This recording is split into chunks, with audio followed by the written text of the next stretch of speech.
Үй-бүлөдөгү трагедия. Россияда 2 баласынан ажыраган эне уул кызы менен коштошо албай калды. Орусиянын Сургут шаарында менчик үйдөн чыккан өрттө каза болгон 5 жана 8 жаштагы 2 баланын сөөгү Кыргызстанга келди. Бул тууралуу турмуш басмасына маркумдун жакындары билдирди. Алардын айтымында бир туугандар Базаркоргон шаарында жерге берилет. Баарыбыздын кабыргабыз кайышып турат. Балдардын табытын жаңы эле Ош эл аралык аба майданынан тосуп алдык. Аларды атасы тосуп алды. Ушул тапта Базаркоргонго кетип жатабыз. Жетишип барып калсак бүгүн жерге беребиз, болбосо эртең акыркы сапарга узатабыз дейт алар. Ал эми Сургуттагы кыргызстандыктардын диаспорасынын төрагасынын жардамчысы Аваз Халманбетов маркумдардын апасы ден соолугуна байланыштуу коштошууга келе албаганын айтты. Бүгүн сөөктөрдү өлүкканадан алып Кыргызстанга жөнөттүк. Ал үчүн диаспора консулдук кызматчына Сургут шаарындагы кыргызстандыктар каражат чогултуп бердик.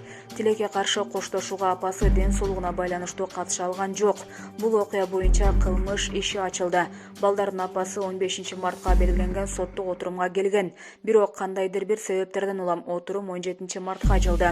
Ушул тапта маркумдардын 1989 жылы туулган апасынын абалы оор, ооруканада жатат. Мындан бир канча жыл мурда 13 жаштагы кызы да кайтыш болуптур. Эми ага уда эле 2 баласынан айрылды дейт Халманбетов. Булак турмуш KG.